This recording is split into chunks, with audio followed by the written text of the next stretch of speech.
인터넷 전문은행법 개정안이 국회 본회의에 붙여졌는데요. 결국 부결이 됐습니다. 여러 의원들이 반대를 했던데 그 국회 분위기 좀 먼저 전해주시겠습니까? 184명의 의원들이 자리를 지키고 있었고요. 네.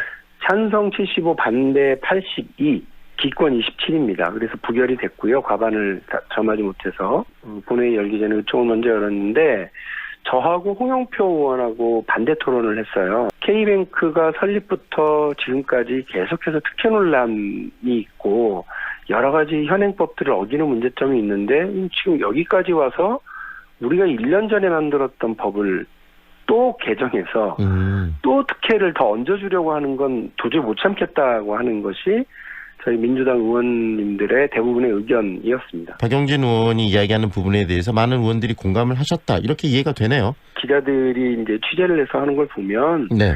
정무위 의원들이 그 자리에 없었기 때문에 패키지들 합의를 몰랐다. 이렇게들 얘기하고 하시는데요. 국회의원들 바보 아닙니다. 그냥 뭐 분위기 따라서 투표하는 사람들 아니고요. 네. 이 논란이 민주당에게 되게 중요한 논란이에요. 왜냐하면 K뱅크를 설립하던 시점에 야당이었는데 네. 이때 저희는 줄기차게 이걸 반대했거든요. 이건 문제가 많고 특혜고 어떻게 보면 이런 식으로 은산분리를 완화시키려고 하는 태도에 대해서 동의해 줄 수 없다라고 하는 것이 저희들의 주장이었고 2016년 총선과 대통령 선거에서의 우리 공약은 은산분리를 강화하겠다는 거였거든요. 네. 그렇기 때문에 이번 부결 사태가 그냥 그날 우연히 벌어진 해프닝이 아니고요. 네. 더불어민주당의 정체성과 관련된 결정이었다라고 아시면 되겠습니다. 왜 이게 문제가 되는 겁니까?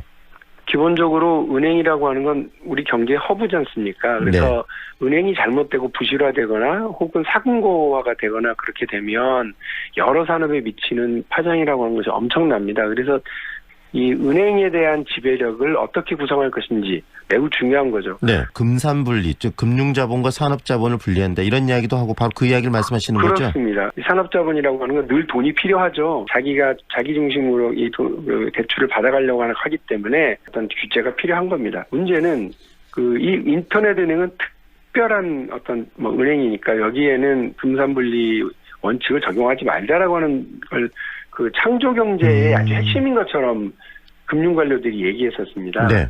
그런데 이것이 출범할 때부터 문제가 많았어요. K뱅크에 출자하는 은행 중에 하나였던 우리은행의 BIS 비율, 자기자본 비율이 기준이 못 미쳤습니다. 네.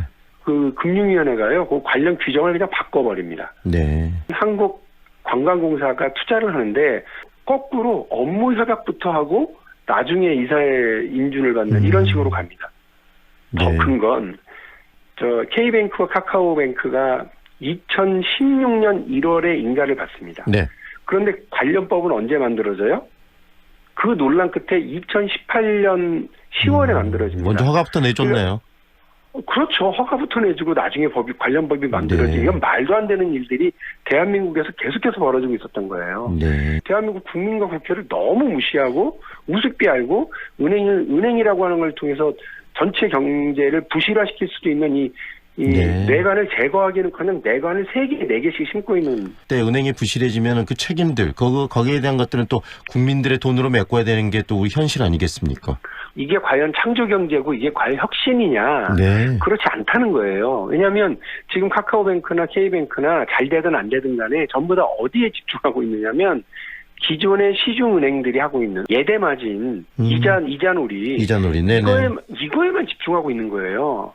다른 혁신 기업들에게 우선 투자를 한다거나 혹은 이른바 내기 효과를 보여준다거나 이런 건 전혀 없고 그냥 돈 놓고 돈 먹는 행위만 하고 있는 겁니다. 네. 이런 은행을 놓고서 무슨 혁신이니 창조니 이거는 금융 관료들이 국민의 눈을 속이고 있는 건데 국회가 어떻게 여기에 놀아날 수가 있어요. 저는 이번에 아주 훌륭한 결정을 우리 국회가 내렸다고 생각합니다. 미래통합당은 바로 근데 이 법안에 대해서는 또 찬성을 했나 보죠? 2016년 박근혜 정부 때 금융관료와 박근혜 정부의 실세들이 왜 그렇게 법과 제도를 무시해가면서 법도 만들기 전에 인가부터 해줬는지 오히려 이 부분에 대해서 철저한 수사가 필요한 상황이라고 생각을 하고 있습니다. 국회의원들 많은 분들이 합리적으로 동의를 했다 이렇게 지금 우리 의원께서는 이해를 하시는 거네요. 잘 판단하신 거고요. 게다가 또 무슨 뭐 미래통합당은 민주당이 원하는 금융소비자법은 통과시켜 줄 테니 이 법도 통과시켜 달라. 우리는 이거 패키지 딜이었다고 얘기하시는데요. 네. 국회의원들은 헌법 46조에 의해서 양심에 의해서 표결하게 되어 있는 사람들이에요. 패키지 딜, 1+1 행사하듯이 통과시켜달라는 건 말도 되지 않는 거고요. 금융소비자법은 금융에 대해서 잘 모르는 분들이 어쨌든 그 피해를 보거나 속아서 투자하거나 이런 일들이 벌어지고 있는 상황에서 네. 금융소비자들을 보호하기 위해서 예전에 이미 만들어졌어야 될 법인데 이거를 자유한국당, 미래통합당 이쪽 분들이 계속해서 반대했던 거 아니에요. 네. 금융소비자들, 국민들을 보호할 생각들은 안 하고 오히려 금융산업을 운영하는 이 업자들에 대해서는 보호하려고 그러는 태도를 보이는 자유한국당, 네. 미래한국당 분들은 비판받아야 돼요. 인터넷 은행법 이 개정안 왜 부결이 됐는지 우리 박용진 의원을 통해서 잘 들었습니다. 오늘 말씀 고맙습니다. 네, 감사합니다.